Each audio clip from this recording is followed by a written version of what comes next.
Sejam bem-vindos ao podcast Memórias que Falam, um podcast do Centro de Memória da Faculdade de Saúde Pública da Universidade de São Paulo, que apresenta os desafios e avanços da saúde pública, sempre com um olhar atento para as desigualdades que impactam a vida das pessoas. Esse podcast não seria possível sem o Programa Unificado de Bolsas da USP e tantas pessoas que fizeram e fazem parte desta construção. Alunos como a Fernanda, Lucas, Wes, Elza, Radica e Jaciara. Não podemos esquecer também a Alessandra, que administra o espaço, e a professora Maria Cristina da Costa Marques. Também não seria possível sem você que nos acompanha e participa com a gente deste espaço plural que trabalha para receber todas as pessoas. Olá, bom dia, boa tarde, boa noite, independente do horário que vocês estão nos assistindo, nos ouvindo. Eu continuo sendo o Augusto, graduando de Saúde Pública aqui da Universidade de São Paulo. E hoje eu tenho a honra de receber uma pessoa que a gente está tentando trazer desde a primeira temporada. E finalmente deu certo! A professora Jaqueline Moraes Teixeira.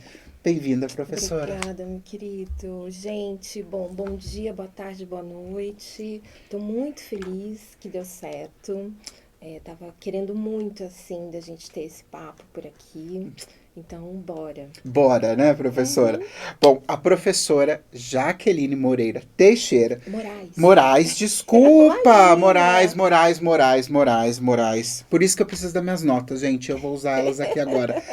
Tá bom? Para não dar problema. Sem problemas. A professora e doutora Jaqueline estudou graduando em Ciências Sociais em 2008 pela USP, certo? Graduação em Teologia pela Universidade Presbiteriana Mackenzie. Doutora e mestre em Antropologia Social pela Universidade de São Paulo. E hoje é professora doutora do Departamento de Saúde e Sociedade aqui de Saúde Pública. Sem contar que é pesquisadora do SEBRAP, que é o Centro Brasileiro de Análise e Planejamento, que realiza pesquisas na área de gênero, raça, sexualidade e religião. Que vespero! Só coisa difícil. Tem coisa difícil, já tô lá. Tá lá envolvida. Pesquisadora, colaboradora do ICER, Instituto de Estudos de Religião, e coordenadora do CRESPO, que é Cultura, Religião, Sujeitos e Política. Quanta coisa! Quando a senhora dorme? Imagina, tem insônia. Quando é que a gente dorme? Nunca. Professora Jaqueline, vamos começar do básico. Bom. Conta pra gente um pouco da sua trajetória como pessoa, como profissional e como surgiu esse interesse de ser uma mulher na ciência. Bom, eu sou uma pessoa, assim, de uma trajetória familiar e uma trajetória educacional. Minha família não tinha ninguém que tivesse cursado faculdade e muito menos que tivesse entrado numa universidade pública.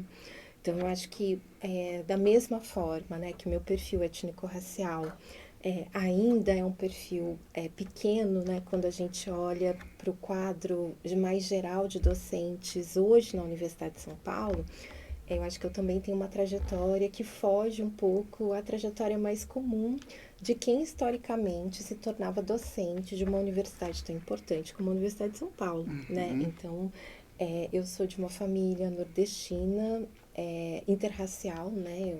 Fruto do casamento de uma mulher negra e de um homem branco, mas ambos nordestinos, dessa migração do estado de São Paulo para o estado de São Paulo, do final da década de 70, em que as mulheres, de alguma maneira, vêm para cá para desenvolver trabalhos domésticos, né? Então, minha mãe veio para cá para ser empregada doméstica e os homens vêm para o setor de serviços, né? Então, meu pai veio para a construção civil. E com isso, né, então era uma família que tanto pai como mãe não são pessoas escolarizadas, né? Para você ter uma ideia, A minha mãe foi uma pessoa que chegou em São Paulo sem ser alfabetizada. E aí que talvez comece um pouco também meu interesse pela questão da religião, né? E para entender como no Brasil, de alguma maneira, os espaços religiosos são espaços de construção de socialidade, de reconhecimento civil, né? De várias pessoas. A minha mãe, na verdade, ela vai frequentar o que hoje a gente chama de EJA, né? Mas que naquela época era visto como Mobral, dentro de uma igreja, né? E assim ela começa uma trajetória religiosa. Então, eu sou, nesse contexto, a primeira pessoa que termina o ensino fundamental, que vai para o ensino médio. Como eu era uma aluna meio, assim, interpelativa, mas era uma boa aluna, então eu consigo passar no METEC. Aí na ETEC eu vou fazer técnico de enfermagem, então começa um pouco, né, a trabalhar com questões de saúde nesse sentido e começo realmente a pensar, me apaixonar pela questão das ciências sociais, de pensar a sociedade e de pensar realmente que eu deveria, que eu queria fazer uma universidade, né? E aí, como eu era do interior de São Paulo, então tem todo um processo de conseguir vir para a capital, de tentar de alguma maneira ingressar, né, na universidade. Eu tentei ingressar no vestibular da USP 4 vezes para fazer o curso de Ciências Sociais. Eu sou de um período, né, ali, quando eu estava fazendo isso no início dos anos 2000, não tinha ainda nenhuma política de ação afirmativa na universidade, estava começando uma coisa meio de um bônus, mas ainda muito ínfimo para quem vem de uma tradição realmente de escolas públicas e de escolas públicas com toda uma precariedade, né, do ensino de algumas áreas fundamentais, como matemática, física, química e por aí vai.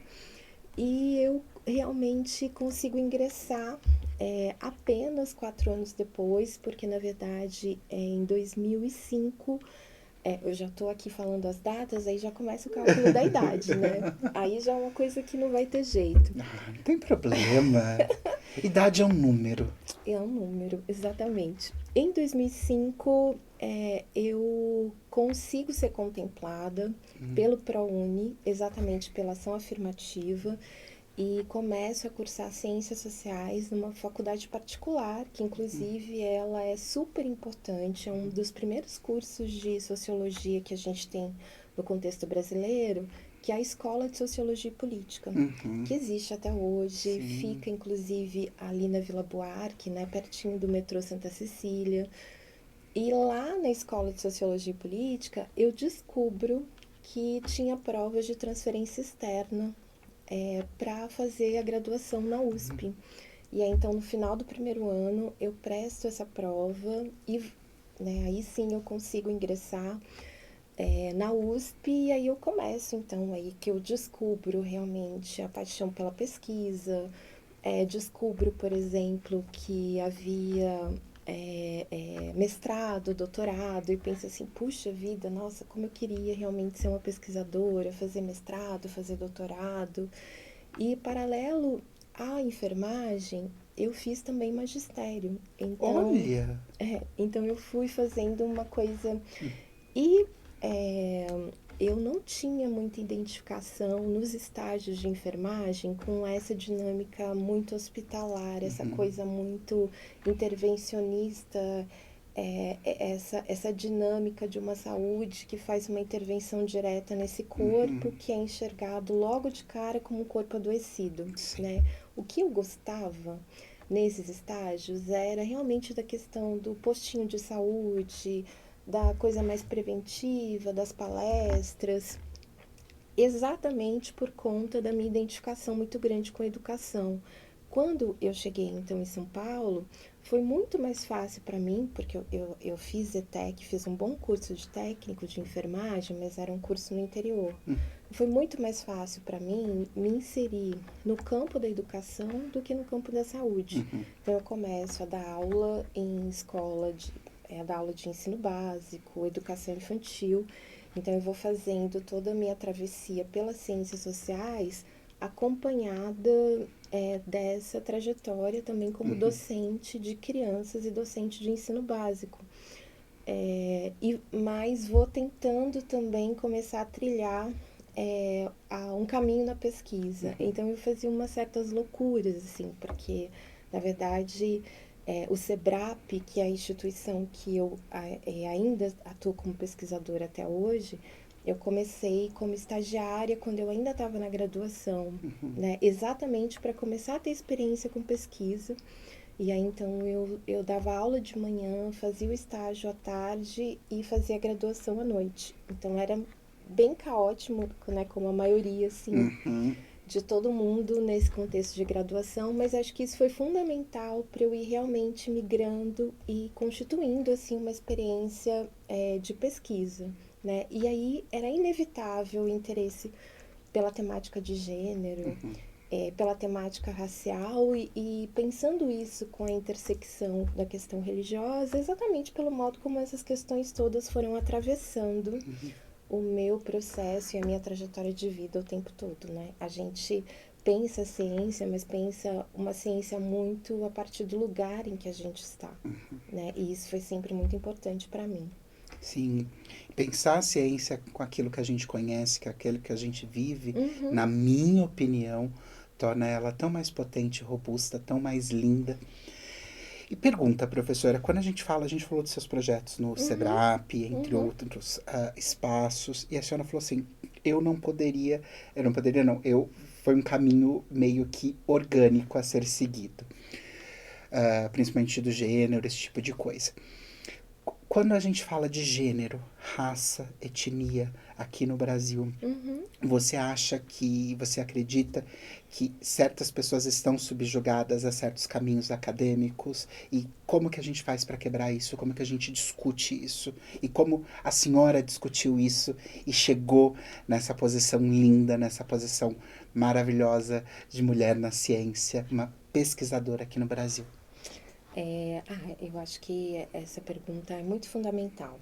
Primeiro porque quando a gente está pensando essa questão racial e de gênero, a gente está falando então de uma abertura que ela é muito recente. Não é que a gente não teve na nossa história pesquisadoras e pesquisadores, né, mas pesquisadoras negras que foram fundamentais. A gente está falando, por exemplo, aqui, né, num lugar institucional, em que a gente teve, né, a presença de uma mulher que foi muito importante, que é a Virginia Bicudo. Bicudo! Isso. Que nós exibimos, só cortando, desculpa, o Sim, filme da não, Virginia que é um Adelaide filme no Cine Memória, maravilhoso. gratuito, 2026, continua. Desculpa te cortar. Não, não, imagina, essa merchan, ela tem que Tem que fazer, não acontecer, tem? É. não podemos deixar ela de fora. Mas, então, Virginia Bicudo, né, que foi, na verdade, a primeira psicanalista brasileira. E isso aconteceu, e Virginia Bicudo, né, que olha só que interessante, né, como a Virginia também passa ali pela minha vida em vários momentos, porque quando eu começo a estudar na Fundação Escola de Sociologia e Política, fazer sociais ali com a bolsa do ProUni, a Virgínia, ela estudou na Escola de Sociologia e Política, né? Então ela vem para cá, para a Faculdade de Saúde Pública, depois de ter feito a graduação em Sociologia. E lá, quando eu chego lá, é a primeira vez que eu ouço o nome Virgínia Bicudo, exatamente porque a FESP tinha acabado, no ano em que eu cheguei lá, inaugurou um pequeno auditório, um mini auditório com o nome Virgínia Bicudo. E aí me chamou a atenção para saber quem era, né? E o ano passado a gente, aqui na faculdade, inaugurou uma sala com o nome dela. Queremos um dia que seja um auditório, né? Chegaremos lá. Sim. Mas é isso, né? Então, trazendo, por exemplo, a história da Virginia Bicudo, né? A gente está falando de alguém que foi fundamental, na verdade, para a introdução e desenvolvimento de várias áreas e até mesmo metodologias científicas. Não dá para a gente pensar algumas metodologias qualitativas para pensar, por exemplo, como é que as pessoas se enxergam, e mesmo no contexto racial, né? Como é que as pessoas se elaboravam na relação com algumas políticas de saúde que foram pensadas num contexto eugenista. Uhum. A Virginia Bicudo, ela fazia isso. Ela aplicava metodologias de escuta para entender como é que eram elaborados os sentidos práticos do acesso a políticas de saúde, a políticas de educação. Mas isso foi completamente invisibilizado ou foi absorvido a partir, né, de uma relação com outros nomes e com outras pessoas, Uhum. com outra identidade, outro perfil étnico-racial e até de gênero. Então, esses exemplos sempre foram exemplos muito importantes para mim. Né? Eu sempre tentava não apenas, né, me conectar não tanto a docentes, porque o histórico de docentes negros na USP era ainda mais precário quando eu estava na graduação, mas também a pesquisadoras e pesquisadores que de alguma maneira podiam funcionar como uma espécie de espelho para pensar, olha, não é difícil, mas não é impossível realmente fazer esse caminho que eu sempre quis fazer, mesmo chegando de onde eu estava chegando, né? Uhum. E com isso, eu fui de alguma maneira, então, entendendo o quanto era possível, né, trilhar esse caminho, construindo uma perspectiva científica a partir de experiências que eram muito minhas, né? Então, mesmo, né, tendo a oportunidade no contexto do SEBRAP de aprender a trabalhar com essa junção entre abordagens de pesquisa quantitativas e qualitativas, como eu fui me tornando uma antropóloga, a etnografia é uma paixão para mim, né? E ela é apaixonante para mim exatamente porque a etnografia ela te permite construir um lugar de escuta, né, da experiência dessa outra pessoa e conectar bastante com as suas experiências também, né? Então, eu cresci num contexto periférico, numa cidade de médio porte do estado de São Paulo, mas né, sem muitos acessos a determinados equipamentos urbanos, de saúde, equipamentos educacionais.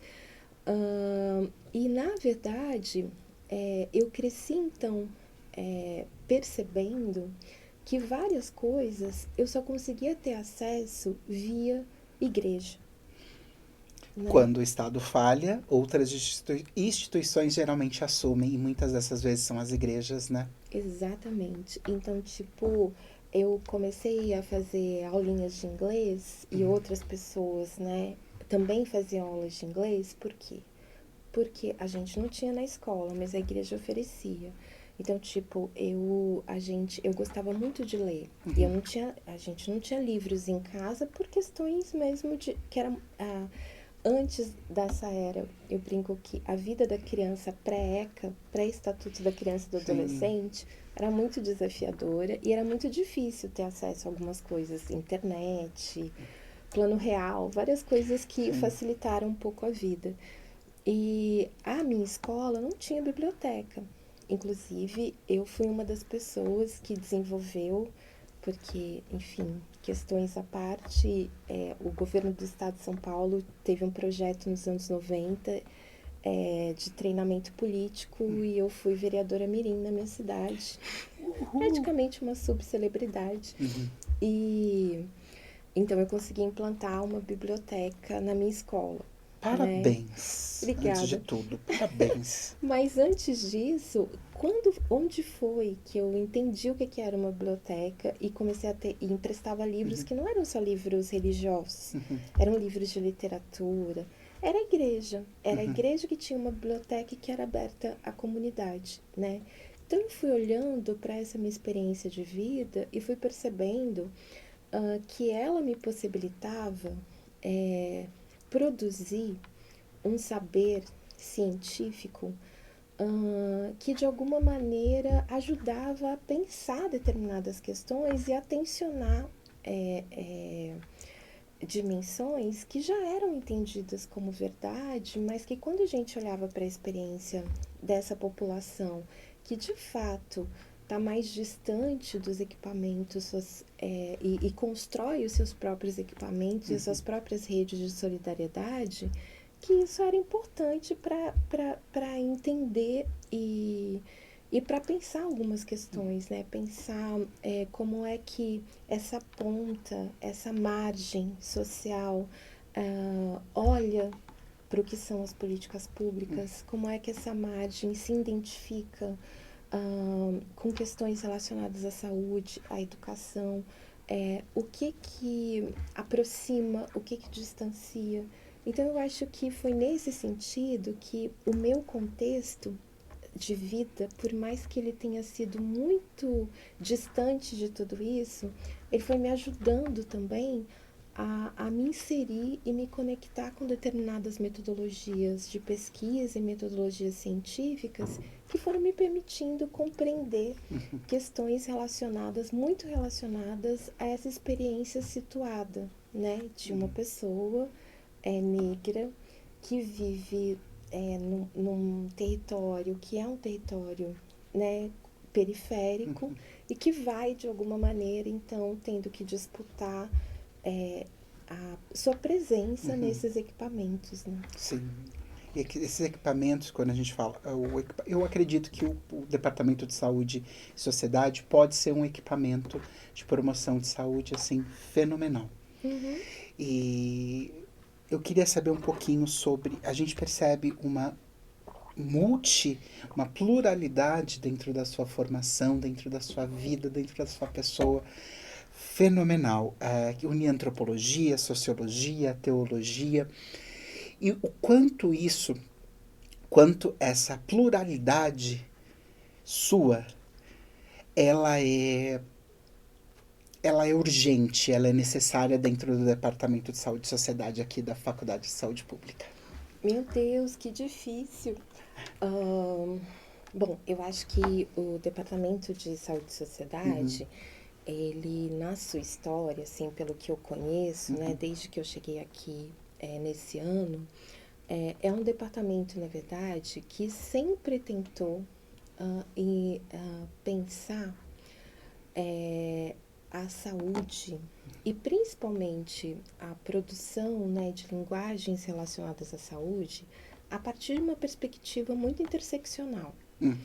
E eu nem estou pensando essa ideia de interseccional realmente atrelada ao conceito de interseccionalidade. Que vai lá da Crenshaw no século passado, tá? Eu estou pensando mesmo nessa ideia de interseccional, pensando que é um departamento em que, de alguma maneira, conseguia pensar temáticas em cruzamento, né? Então, por exemplo, para pensar algumas políticas de saúde pública, era importante considerar a questão de gênero. Então, era muito importante se atrelar a toda uma agenda relacionada ao feminismo.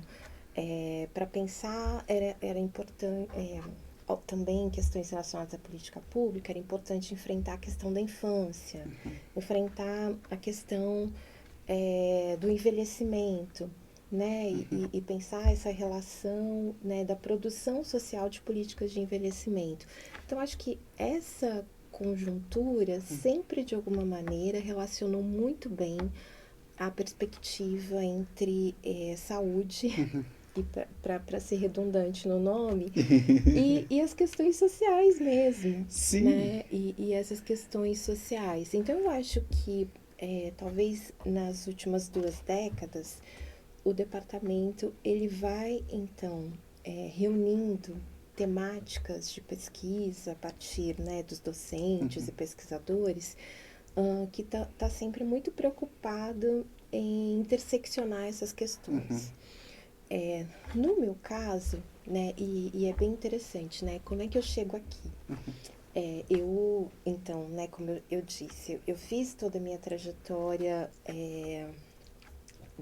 de preparação e formação acadêmica na USP, na FEFELAESH, mas, né, apesar de eu ter uma formação que pode ser pensada como uma formação até muito disciplinar, né, porque foi graduação em Ciências Sociais, mestrado em antropologia, doutorado em antropologia, eu sempre trabalhei, principalmente por conta do SEBRAP, num contexto de pesquisa que ele era sempre muito pluridisciplinar, né? Porque as pesquisas sobre direitos reprodutivos, as pesquisas sobre questões educacionais, as pesquisas mesmo, né, que envolviam religião, eram sempre muito produzidas num contexto em que reunia antropólogos, sociólogos, cientistas políticos, demógrafos, e também profissionais de saúde coletiva. Então, eu já estava um pouco acostumada com esse lugar, né, de produzir dados de pesquisa a partir de uma experiência que seria mais plural, seria menos assim disciplinar, aprofundada, né, e exclusivamente antropológica. Com isso, né, então, quando eu termino o doutorado, eu vou para a ciência política fazer o pós-doutorado. Depois eu faço um pós-doutorado, né, de uma experiência com a Universidade de Colônia, na Alemanha, e o Messila, que tem a ver, né, o Messila é uma instituição que pensa, na verdade, política na América Latina, no contexto latino-americano, e aí que eu faço uma pesquisa bem grande sobre direitos humanos e sobre a relação, né, entre as agendas de direitos humanos e os interesses, né, de uma direita política no Brasil. E isso muito ainda no contexto, né, do governo Bolsonaro. Eu aí me torno docente substituta na Faculdade de Educação da USP. Lá, então, eu começo, né, a trabalhar especificamente na área de educação e direitos humanos e me torno, né, orientadora do programa de pós-graduação lá, exatamente orientando trabalhos nessa área de políticas educacionais, de educação e direitos humanos. Aí eu passei no concurso para ser professora na UNB. Eu fiquei lá 3 anos no departamento de sociologia e lá a vaga, né, que eu ocupava tinha a ver com sociologia da religião, né, e também com questões relacionadas à raça, gênero e sexualidade, que estavam muito atreladas a toda essa minha trajetória de pesquisa. Quando né, eu sempre, enfim, participei de eventos aqui, sempre tive uma rede muito importante de trocas em alguns momentos e trocas muito interessantes, né, com alguns docentes aqui. Também já vim participar muitos anos atrás de curso de verão e essas coisas. E eu entendo, começo né, até que eu vejo um edital com uma vaga, né, que foi a vaga que eu tive, né, a oportunidade de ser aprovada, de epistemologias feministas, ciência e políticas públicas de saúde. E essa vaga me chamou muita atenção, porque, né, primeiro, né, porque eu pensei que seria muito importante realmente construir uma formação mais direta e teórica, né, tanto no contexto, né, da formação de estudantes de saúde pública, nutrição, e mesmo no contexto de pós-graduação, realmente de uma episteme e de teorias que pensaram o tempo todo e que lidaram o tempo todo com a complexidade do reconhecimento das diversidades, né? E como a gente pensar essas questões no contexto da saúde. Por fim, porque sempre me incomodou muito essa ausência na produção de pesquisas em saúde de olhar para a religião e de pensar mesmo religião como um indicador para pensar dados de saúde, porque as pessoas elas se conectam com os métodos contraceptivos, elas decidem se elas tomam vacina ou não tomam vacina, elas decidem quantas vezes elas vão na UPA, elas decidem uma série de coisas muito mediada pela relação que elas estabelecem de confiança com uma crença e uma comunidade religiosa. Sim. No Brasil e no sul global, a gente não consegue separar isso. Logo, eu entendi que seria muito importante, então, estando num departamento como o de saúde e sociedade, realmente pensar a construção, né, de uma área de formação e uma área de estudos que estivesse sensível à intersecção, né, de raça, gênero, sexualidade e religião, né, e que desse conta de alguma maneira de construir a religião como um dado para pensar a saúde e um dado para pensar um léxico de produção de políticas públicas, né? Com certeza. Então, eu achei que essa poderia ser uma contribuição importante, né? Seja no contexto do departamento ou no contexto mais geral da faculdade, exatamente porque isso está conectado com todas as pesquisas que eu fui construindo no decorrer da minha vida. Que bacana. Eu nunca, assim, eu sempre achei que religião é um fator muito importante dentro da saúde de uma pessoa, porque é onde geralmente ela convive, é onde Exatamente. ela respira muita coisa de sua vida. Mas eu nunca tinha escutado com tanta clareza, com tanta precisão esse link, e foi fenomenal. E eu queria continuar um pouquinho mais nele, Bora. porque realmente eu gostei, professora. Que bom que eu te convenci. Já estou te convertendo, Augusto. Como que a gente, como sociedade, como Estado, pode trabalhar, tem alguma maneira, como que a gente pode trabalhar junto com instituições religiosas, e não só trabalhar junto, entender essas instituições religiosas como esse marcador, como esse indicador social, que a gente para a gente poder utilizar ele a nosso favor no futuro. Existe alguma, não digo fórmula mágica, bala de prata, mas existe algo que a gente como sociedade, a gente como Estado pode estar olhando? O que a gente deveria olhar? Então, essa relação, né, entre pensar um léxico de construção de políticas públicas, né, no contexto da saúde e a intersecção com uma estrutura religiosa, exatamente porque essas estruturas religiosas elas constroem a base do que as pessoas do modo como as pessoas se pensam, e isso não é nem bom nem ruim. Isso constitui uma ambivalência, né? Ou seja, tem coisa que complica, tem coisa que ajuda. Isso não é novidade, né?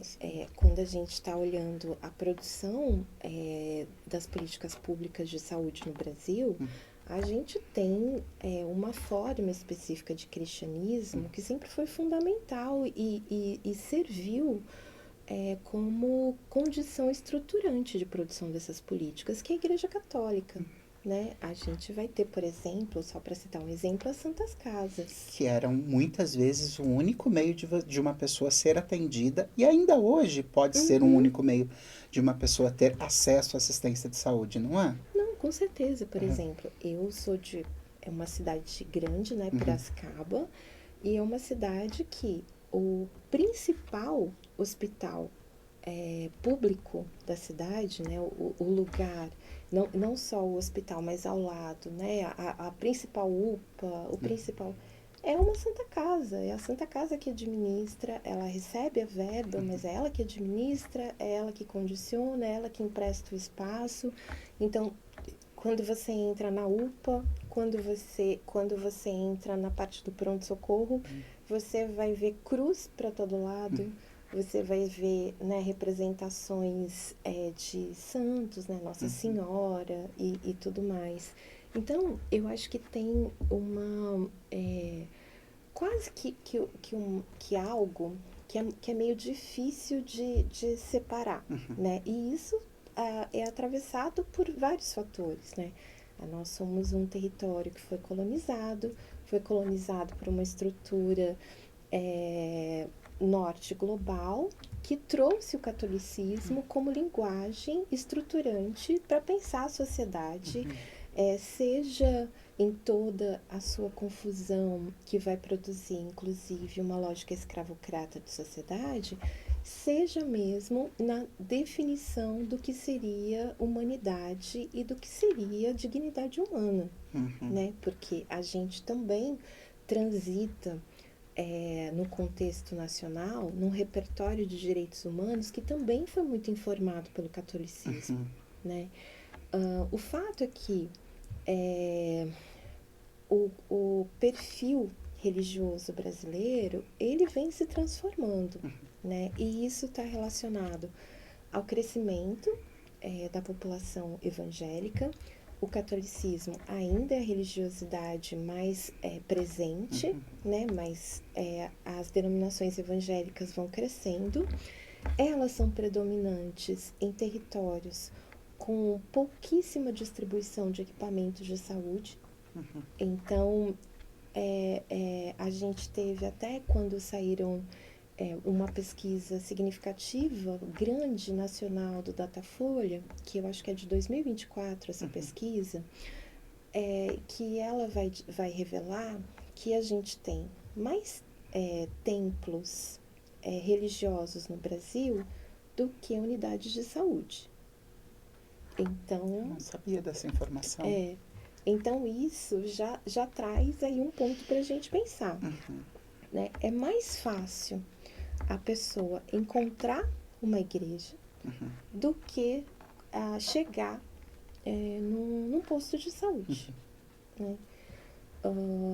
E claro, né, a gente tem esse crescimento evangélico, é importante também a gente reforçar, e o censo de 2022 trouxe isso, do significativo, pela primeira vez na história, o significativo crescimento das populações de terreiro, né, de pessoas, que são, né, do candomblé, da umbanda e de outras religiosidades afro-brasileiras. Isso também traz uma perspectiva para pensar o que é saúde, quais são as terapias, qual é a relação com a própria concepção de cura, de tratamentos, conexões. Com isso, então, a gente está falando de um cenário e de uma população que tem mais acesso fácil a uma estrutura de comunidade de fé, seja ela cristã ou não cristã, do que a um centro de saúde. Logo, essas comunidades de fé, elas se tornam espaços fundamentais de mediação, de compreensão e de produção de perspectiva sobre as linguagens do que é a política e do que são as políticas públicas. Com certeza. Com quem eu devo me casar, quando eu devo ter filhos, quantos filhos eu devo ter, eu devo abortar ou não devo abortar, o que eu considero droga ou psicoativo, o que eu não considero, em quem eu devo votar e quem eu não devo votar, devo tomar vacina, não devo tomar vacina. Todas essas decisões, né, que seriam, no contexto de um Estado democrático de direito, vamos dizer, concedidas a uma população, elas passam pela construção de uma percepção ética que se constitui atrelada a uma sensação de confiança a uma comunidade de fé. E aí eu não estou falando nem de alienação, de que pessoas religiosas são alienadas, nem de manipulação. Eu estou falando da construção de um afeto, de uma confiança. Sim. Por uma série de questões históricas, o Estado e as instituições do Estado, elas não produzem confiabilidade. As pessoas desconfiam, elas têm medo de morrer na mão do Estado. Porque se morre mesmo. Morre Nas mãos do muito. Estado. Logo, os espaços de fé são espaços de confiança, de garantia de vida. O que significa para a gente que quando a gente está pensando no SUS, E quando a gente está pensando na produção, né, disso que eu costumo chamar de léxico, do que seriam as políticas públicas de saúde e o que seria o direito, quem tem direito a ter, quem pode ter acesso, quem não pode ter acesso, porque isso também está em debate, a gente está falando, na verdade, de um distanciamento entre o que a gente produz, entre o que o Estado consolida, legitima, legaliza, e o que essa população da ponta, da margem, consegue compreender, acessar e confiar, né? Porque tem esse óculos que está muito mediado por essas percepções das suas comunidades de fé. Com certeza. Então, eu entendo que não é que a gente tem que fazer coisas pensando nas igrejas, não é isso. Mas é que a gente precisa compreender o que isso significa. Entendi. E a gente precisa, de alguma maneira, enfrentar essa linguagem. Né? E enfrentar a partir realmente da construção de um lugar de pensar uma possibilidade de diálogo. Né? Se são as religiões que acabam construindo a perspectiva das bases, né? E são as bases que, de alguma maneira, né, têm direito, né, precisam exercer esse direito civil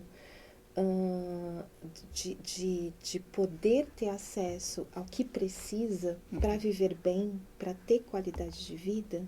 Então, a gente tem que pensar como é que a gente dialoga para isso. A gente precisa compreender, e a gente não vai compreender se a gente não interseccionar, né, com um marcador social, e um marcador social que ele é religioso e que ele também traz um elemento racial e étnico-racial, um elemento de identidade de gênero, um elemento de sexualidade, uma dimensão territorial.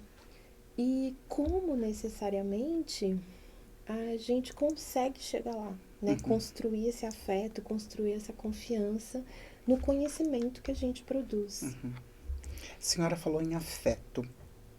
Eu, como ser humano, eu acho que o afeto é muito importante na nossa vida. E eu vejo que, às vezes, quando a gente comentou aqui que hoje nós temos mais templos religiosos do que unidades de saúde. Isso já mostra uma discrepância de acesso. Mas quando a gente fala de acesso também, é o chegar até esse espaço, é o entrar nesse espaço, é o ser acolhido dentro desse espaço. De uma linguagem que essa pessoa entenda, que respeite, que dialogue com ela. E eu acredito que espaços religiosos, eles têm a tendência a acolher essa pessoa de uma maneira, com uma linguagem que ela entende. E eu acho que é isso, opinião aqui, tá, gente? Eu tô colocando sem base nenhuma isso daqui. É opinião. Eu sinto que, às vezes, determinadas instituições e determinados espaços governamentais, espaços do Estado, federais, estaduais, municipais, não conseguem fazer esse acolhimento, não conseguem dialogar com essa pessoa. Por isso que ela acaba tendo esse vínculo tão forte. Como que a senhora enxerga, e se a senhora enxerga, lógico, esse acolhimento dentro de ambientes de saúde versus o acolhimento dentro de ambientes religiosos? Legal. É legal porque aí dá pra gente falar um pouco mais ainda sobre essa coisa do afeto. E eu acho que pensando o afeto como reconhecimento. Boa. Né? Por quê? Porque vamos novamente trazer um pouquinho, né, de história. A gente está falando de uma população, né, nossa, brasileira e do sul global, que foi, assim, completamente devastada pela colonialidade, né? Então, a gente enfrenta desigualdades, a gente, e são desigualdades de reconhecimento do próprio direito à humanidade, né? Então tem muita coisa aí envolvida. E aí, como uma das características fundamentais da produção dessa desigualdade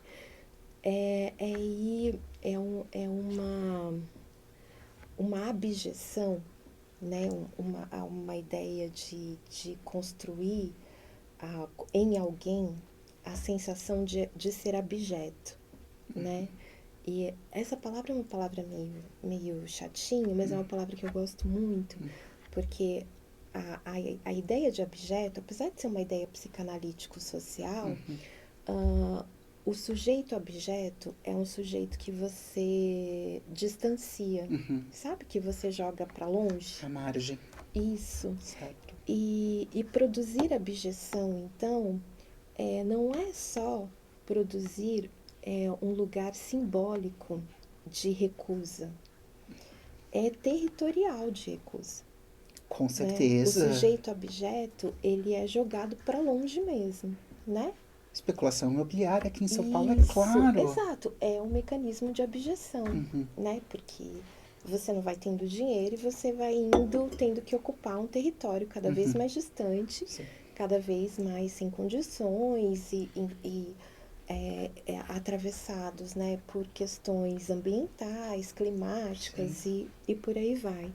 Com isso, né, a gente está, então, né, de alguma maneira falando de um lugar que realmente essa estrutura ínfima de Estado não chega, né? Quem chega lá primeiro? As religiosidades, né? E aí, tanto terreiros como igrejas evangélicas são importantes para a gente entender um pouco essa ideia de afeto e reconhecimento. Por quê? Então você foi afastado, você foi jogado para longe, né? Lá onde você consegue ficar de forma muito precária, não tem escola, não tem postinho de saúde, enfim, não tem estrutura nenhuma. Mas alguém pode, no seu cafofo mesmo, na garagem, na laje, no quintal, começar uma formação religiosa, né? E aí, claro, os terreiros, eles começam assim, né? Eles se estruturam dessa forma, né? Então, as pessoas, em várias regiões do país, é bem interessante porque eu morei 3 anos no Distrito Federal e quintal, lá as pessoas chamam de terreiro, né? Então, terreiro e quintal são sinônimos em várias regiões do país. Então, o terreiro, ele é um pedaço da casa mesmo, né? E daquela casa que se abre para uma comunidade que vai ali se encontrar e vai construir os seus vínculos e construir os seus ritos. As igrejas evangélicas, principalmente as pentecostais, elas então no Brasil vão constituindo essa gramática do terreiro, né? Então elas também não precisam de um padre, de um bispo, de qualquer coisa. As pessoas começam a cantar, alguém recebe um espírito, né, lido como Espírito Santo, começa a falar em línguas, darará. A diferença entre o terreiro e a igreja evangélica é que o Estado decidiu não reconhecer os terreiros, né? Então, os terreiros, eles foram empurrados para o máximo serem lidos como patrimônio imaterial. As igrejas, por serem cristãs, elas têm estatuto de associação civil. Elas, com o tempo, elas podem se organizar, abrir um CNPJ. O que acaba acontecendo nesse sentido? O primeiro CNPJ de vários territórios é uma igreja. E essa igreja, então, que é o primeiro e único CNPJ, consegue ser lugar para a construção de uma creche conveniada, né, começa a receber dinheiro público para abrir uma primeira creche para abrigar as crianças, um pequeno centro de saúde, né? Eu pesquisei durante muito tempo, inclusive, espaços, né, de atendimento primário a mulheres em situação de violência em várias regiões do país, e esses espaços funcionavam em igrejas, né? Com isso, a igreja se torna a primeira estrutura, o primeiro equipamento do território. Sim. Então, as pessoas, elas vão confiar nessa igreja, né? Esse é o lugar em que elas são acolhidas, em que elas podem deixar seus filhos, se elas estão com algum problema de saúde, elas vão para lá, se elas vão sofrer alguma violência, elas vão para lá. Então, é isso que constitui um afeto e um reconhecimento que é completamente distinto do reconhecimento que o Estado constitui. E é nesse sentido também que fica muito difícil a gente purificar o lugar da religião no acesso que as pessoas têm às políticas de saúde. Porque na maioria desses territórios, o lugar religioso é o primeiro lugar de acesso a uma política pública de saúde. Então, como é que eu vou distinguir? Se eu tenho que distinguir, é melhor eu não confiar. Porque ali na igreja, ali na comunidade de fé, eu confio. Nesse posto de saúde, não. Então, o que a gente poderia fazer, talvez, para trabalhar esse reconhecimento, para produzir esse afeto? Eu acho que isso tá muito... Isso exigiria de nós alterar a própria dinâmica dos lugares de serviço e autoridade nos serviços de saúde, né? Do modo como as pessoas são recebidas. E a gente sabe que isso já está relacionado a toda uma carga de trabalho e toda uma desestrutura que os serviços primários de saúde enfrentam. Sem dúvida. Né? Mas eles deveriam ser espaços mais acolhedores. Com certeza. Né? Mais coloridos. Eles deveriam ser espaços mais abertos a uma participação popular, né? Mais abertos a um lugar de construção, de debate sobre a melhor forma de acolhimento em determinadas questões. Sim. Né? E a gente não consegue fazer isso exatamente porque, por causa da precariedade que esses espaços de atenção primária sofrem, né? Com isso, esses lugares, eles acabam sendo mais entendidos até mesmo como lugares de policiamento do que é a saúde, do que eu fiz, né? Você imagina que você é uma mulher e você está passando mal e você pode chegar nesse lugar e as pessoas podem achar que você fez um aborto e podem te denunciar para a polícia, isso como tem acontece acontecido. muito. Então, como é que você vai confiar? Né? Como é que você vai construir esse lugar?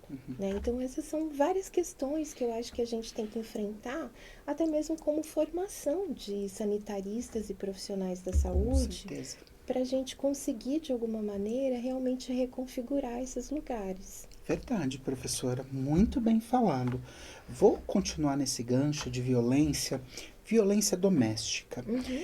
Eu li um pouquinho dos seus trabalhos, acredito que projetos do pós-doutorado, que a senhora fala da relação entre o pentecostalismo, desculpe, e a violência doméstica.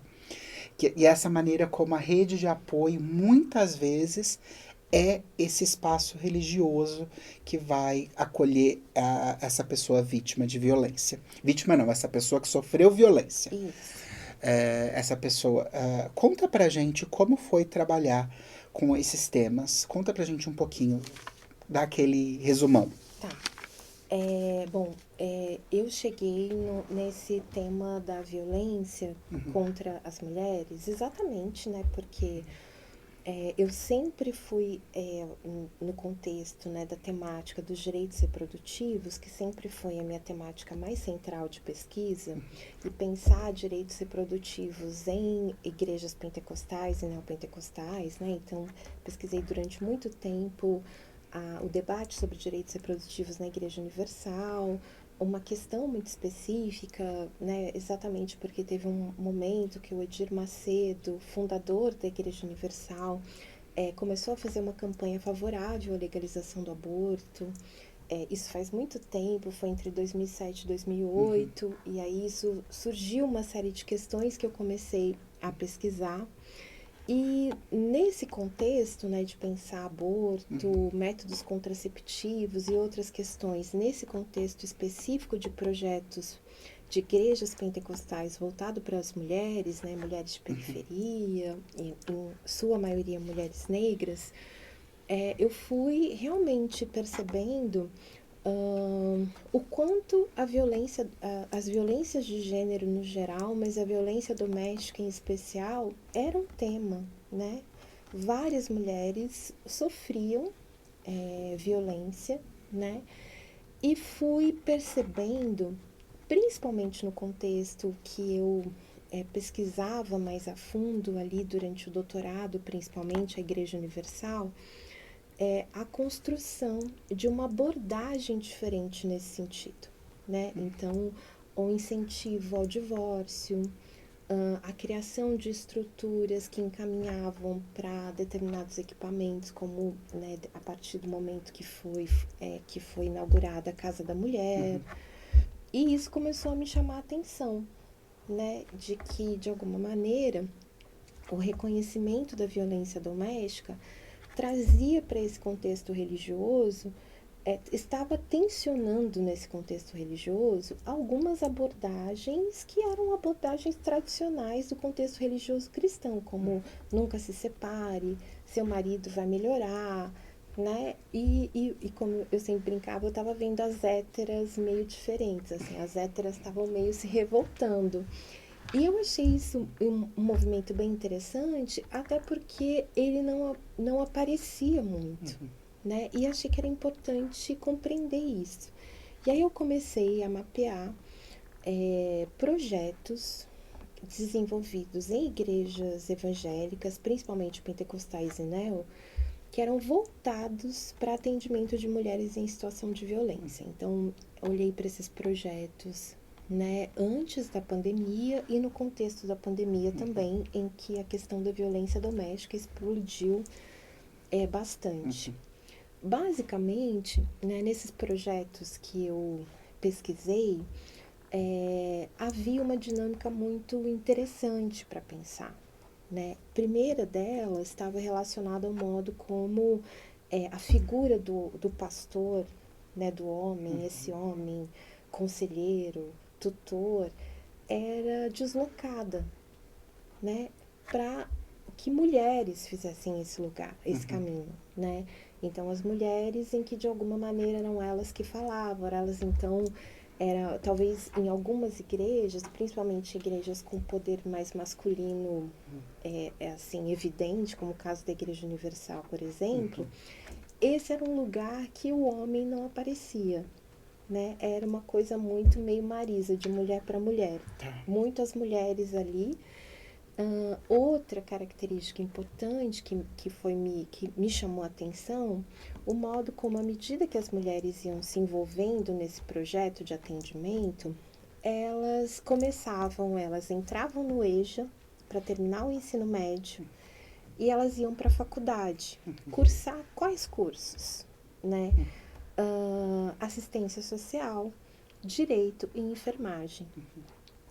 E usava o conhecimento desses cursos para o atendimento dessas mulheres. Então, eu fui percebendo que a circulação, né, do reconhecimento de que a violência doméstica era uma violência e que a igreja ia precisar construir uma outra abordagem, e as formações sobre o que era a Lei Maria da Penha estavam modificando o perfil não apenas das mulheres, né, que estavam no foco da violência, mas das mulheres que de alguma maneira também se envolviam, né, em que elas voltavam a estudar, elas faziam determinadas formações exatamente para aprimorar esses atendimentos, né, e isso gerava, enfim, outras questões para pensar, né. Então, o que eu vi, né, necessariamente, é que isso foi tensionando e cada vez vai tensionando mais a abordagem da violência doméstica nesse segmento religioso,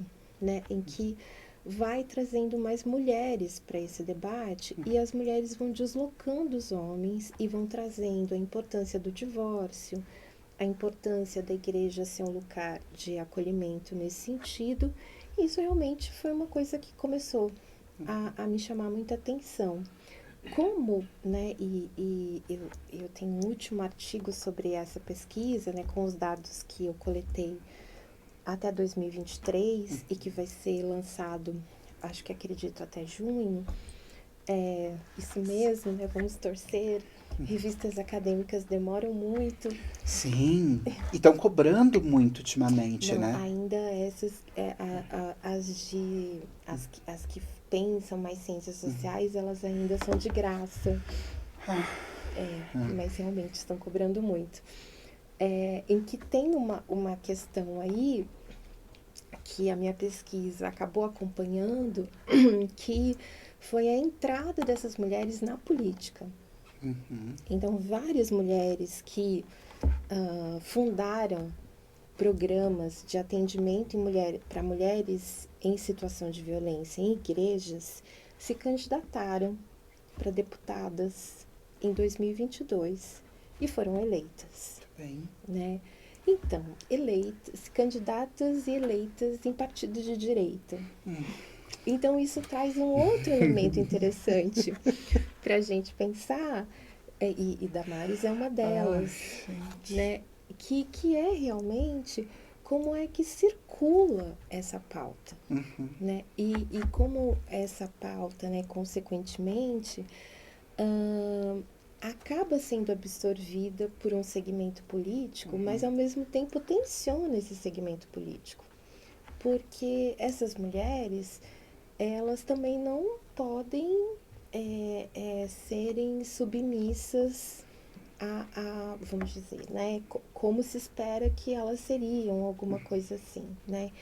Então, é por isso que agora eu estou num contexto mais específico, né, vendo como é que essas mulheres estão disputando esse léxico político de produção mesmo do SUS, dessas políticas no SUS, a partir dessa trajetória que elas constituem, que vem dessas comunidades, que as colocam, né, depois de construção desses trabalhos de violência doméstica, como mulheres muito bem votadas, né, e que tensionam, passam a tensionar não apenas a direita em si, né, a direita política em si, mas o próprio lugar, por exemplo, que essas discussões ocupam em lugares muito masculinizados, como é o caso da Frente Parlamentar Evangélica e outros espaços no cenário político, que são espaços essencialmente masculinos e muito pouco sensíveis a esse tipo de demanda. Sim.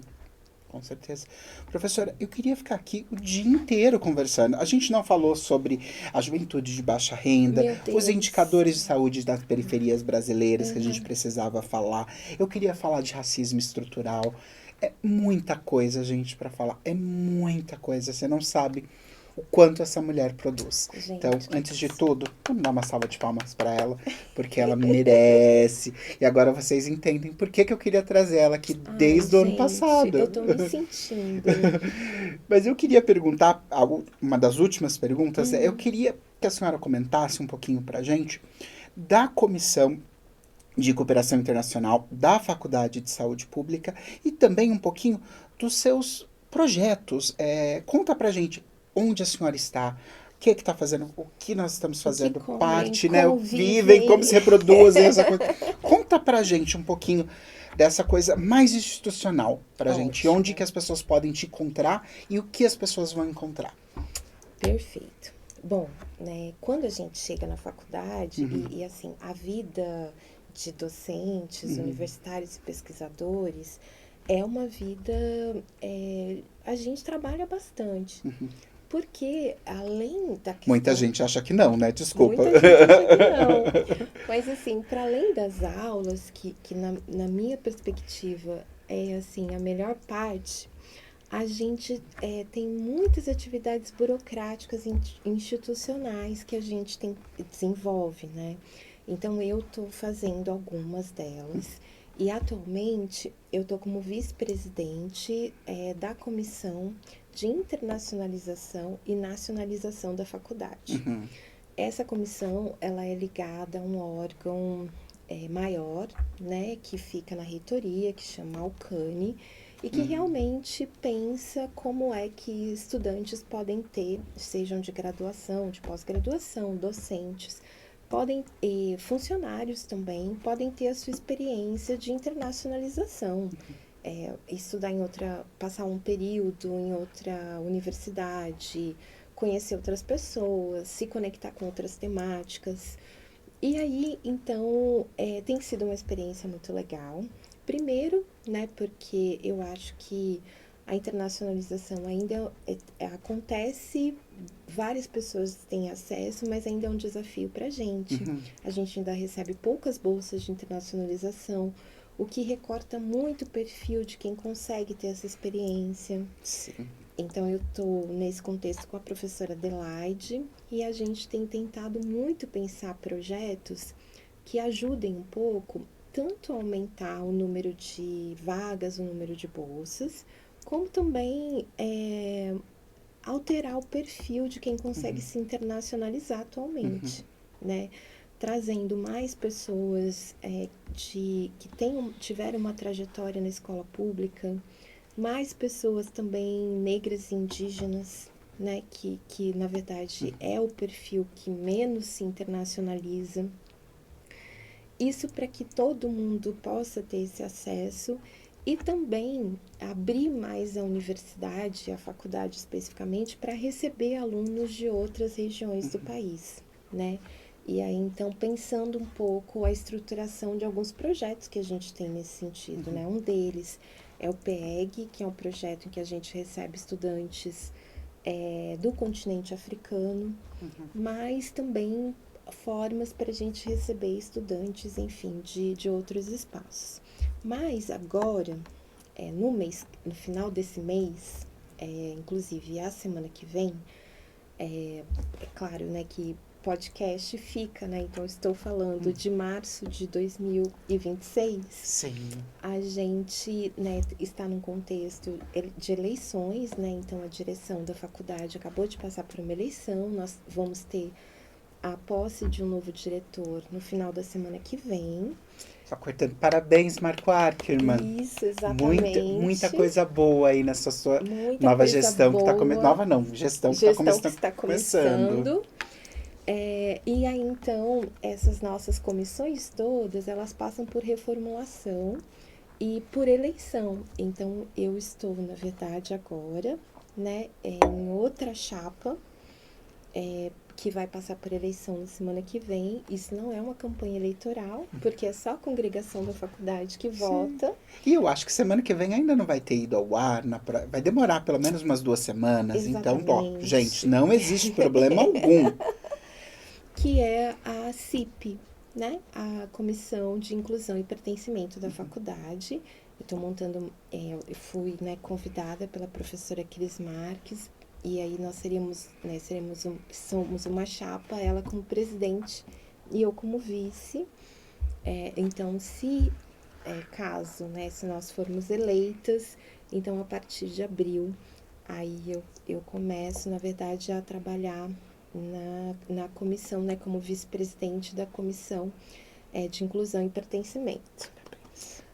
Sobre pesquisas, né, isso, né, a gente sempre vai fazendo várias pesquisas juntas. Tem uma pesquisa que eu fui convidada para desenvolver com o Ministério da Educação, né, uma pesquisa, na verdade, que se chama PRODOC. Essa pesquisa é uma pesquisa nacional, que eu estou fazendo o levantamento de um dado que a gente não tem, infelizmente, né, ainda levantado no Brasil. Então, esse levantamento é muito importante, que é o perfil religioso das pessoas, tanto que se matriculam no EJA, como das pessoas que evadem o ensino médio. né? Então, de tentar entender um pouco o lugar dos pertencimentos religiosos nesse contexto de adesão, né, e de construção. E isso está muito ligado a todo também um contexto de pesquisa que eu fui desenvolvendo na área de educação e que está sempre pensando essa relação da produção de políticas públicas de base, que seriam as políticas de saúde e educação. Também desenvolvo uma pesquisa no INCT, que é um grupo financiado pelo CNPq, é um grupo nacional financiado pelo CNPq, sediado na Universidade de Minas Gerais, na UFMG, no Departamento de Psicologia, que é uma pesquisa sobre mídias e violências de gênero. E eu pesquiso, na verdade, a construção da noção de violência sexual, de abuso sexual, só temas tranquilos. Sim. Violência sexual, abuso sexual e violência doméstica nos sites gospel de fofocas. Sim, porque eles existem, né? Existem vários sites de fofoca específicos para o público evangélico. Tipo, né, tem um que chama Hugo Gospel, tem outro que chama Hugo Gospel, em homenagem ao Hugo Gloss. Tem outro que chama Fuxico Gospel, e eu fico vendo, então, como é que essa abordagem da fofoca, na verdade, vai se produzindo como lugar de denúncia, de abuso cometido por pastores e por lideranças evangélicas. E tem uma pesquisa que eu desenvolvo, né, com o financiamento da FAPESP, num projeto no contexto do SEBRAP, que é, de fato, uma pesquisa sobre mulheres religiosas e a relação com a direita política brasileira e o modo como essas mulheres, de alguma maneira, vêm disputando a produção de algumas políticas públicas no contexto do SUS, né? Então, a noção de violência obstétrica, questões relacionadas também à amamentação e o próprio debate mesmo sobre políticas reprodutivas e direitos reprodutivos. Professora, parabéns. Obrigada. Parabéns. Viu, gente, como professor trabalha professor Trabalha, público, gente, não é... trabalha. Universidade pública não é essa bagunça que muita gente fala que é, né? Nossa, quem dera. Longe. Nossa. Como eu queria, né? Como queria. Professora, eu vou te fazer uma última pergunta, que Meu é que eu faço signo. para todos os... Seu signo, qual é o seu ascendente. Uma cor. Um estilo de Um vida, estilo um de hobby. vida. Comida preferida. Eu pergunto sobre memória. Como a gente é de centro de memória, a gente não pode deixar de falar de memória, a importância da memória. Então, considerando sua vida, suas vivências, sua formação acadêmica, qual é a importância da memória e de espaços como o Centro de Memória aqui da faculdade para entender as transformações e para entender o que aconteceu, o que é memória? Como a senhora colocaria? Gente do céu, olha, para mim, e é claro que isso está relacionado ao modo como eu penso memória nos meus contextos, né, de produção, de pesquisa e de tentativa, assim, né, de afeto e interpretação das questões sociais. Para mim, memória, ela é uma imagem. E por que a memória é uma imagem? Porque, de alguma maneira, o que a gente oraliza ou o que a gente produz como linguagem tenta sempre dar conta de uma imagem que aparece na nossa cabeça, né? Então, a memória não é um conteúdo, ela é uma imagem, ela é um enquadramento, né? E é por isso, assim, que eu fico sempre, quando eu olho aqui as coisas todas, né, que o Centro de Memória produz, eu fico sempre muito encantada, né, quando é possível as fotos, né, que enfim, né, quando dá para que aparecem em vários lugares alguns objetos antigos, né, que a própria dimensão, né, do que é esse território, do que é esse prédio, né, essa imagem que assusta muito as pessoas, né, Assusta. de quando a Encanta e gente assusta. exatamente, que quando a gente está chegando, né, e você se pergunta assim, gente, será que eu realmente estou autorizado para entrar nesse lugar? Eu já me fiz essa pergunta muitas vezes, Uhum. né? Imagino que vocês também se façam, né? Então a gente tem que ficar elaborando na memória da gente essa autorização, né? Essa legitimidade. Então, para mim, a memória, ela é uma imagem que a gente sempre vai tentando guardar, vai tentando formular, vai tentando elaborar, né? E, obviamente, ela é uma imagem que produz reconhecimento, né? Então, a gente percebe uma imagem, constitui uma imagem e tenta o tempo todo elaborar a nossa identificação com essa imagem, né? Então, acho que memória seria isso. Perfeito. Professora, se alguém quiser entrar em contato e uma mensagem final para as pessoas que estão nos Meu acompanhando. Deus! Bom, gente, eu tenho um Instagram, né? Então, vocês podem me adicionar lá. Lá tá sempre. Não é assim um Instagram incrível, né? Não, não é. Um Instagram assim com só foto, coisas, né, para divulgar eventos, mas pelo menos, né, eu acho que é um lugar de divulgação e tal, acesso aos trabalhos. O meu Instagram, ele tem meu nome mesmo, né? Então é Jaqueline Moraes Teixeira, tudo junto. Meu nome tem essa coisa estranha que tem um C mudo entre o A e o Q. Então, às vezes, se não colocar esse C, não encontra. Mas colocando esse C, vai encontrar sem problemas.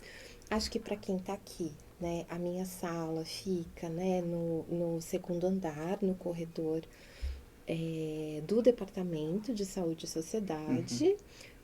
Também é possível me acionar por e-mail. Os nossos e-mails institucionais ficam sempre disponíveis, né, ali no site do departamento.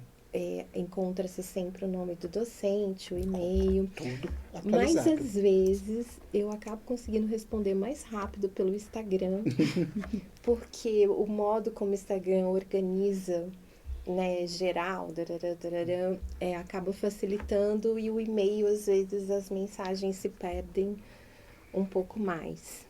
E é isso, gente. Eu queria agradecer muito Imagina. essa nossa conversa, esse nosso diálogo. Acho que é uma experiência muito legal, né? Não só a gente poder usar esse lugar que a faculdade construiu com essa tecnologia super importante. Sim. Agradecer ao Rodolfo, que está aqui também, né, nos Rodolfo está apoiando. sempre aqui com a gente. Aqui nos apoiando. E assim, né, eu acho que desejar, na verdade, que a gente siga nessas trocas, nesses diálogos. E eu acho que a gente consiga, de alguma maneira, né, eu acho que construir uma universidade mais aberta, né? Uma universidade que de fato consiga chegar nessa ponta, né? Nessa margem. Com Acho certeza. que esse é o nosso principal desafio, e eu acho que esse é o nosso grande sonho também. É Com isso. certeza. Obrigada. Professora, agradeço muito a senhora. Agradeço muito a professora Jaqueline. Agradeço a todos vocês que estão nos acompanhando, que nos escutam, nos assistem. Agradeço a professora Cris Marques, Sim. querida. Ela está sempre com a gente. Ela cuida, ela é administradora do Centro de Memória e ela abre esse espaço para a gente fazer inúmeras atividades com inúmeras pessoas. Então, professora, muito, muito, muito obrigado por me permitir estar aqui ocupando esse espaço que é fenomenal. Agradecer a Alessandra Blaia, do Centro de Memória, que voltou agora, estava dodói e voltou agora. Bom. Então, Ale, bem-vinda de volta. O Adolfo, que está sempre com a gente. Todas as pessoas que participaram e vão participar aqui do Centro de Memória. E relembrar, como a gente sempre faz em todo episódio, que a FSP, A USP é um espaço público. Não se esqueçam disso. Pessoas vão falar para vocês que vocês não podem, mas vocês podem. Vocês podem e devem ocupar esse espaço. Esse espaço é para todos. Ele é violento para muitos, mas ele é para todos. Contem com a gente do Centro de Memória, com diversos docentes, diversos funcionários aqui dentro, para qualquer dúvida que vocês tiverem. E a gente se vê no próximo episódio. Muitíssimo obrigado, gente. E em 2026, começa a ser nosso segundo episódio, eu posso desejar, né, ainda. 2026 Babado lindo! esse 2026. E lembre-se, votem. Não vamos votar em racista, gente. Por favor, não vota racista, gente preconceituosa. Vamos eleger mulheres também, colocar isso. Então, vamos lá, gente. Obrigado, Isso, professora. gente, obrigada.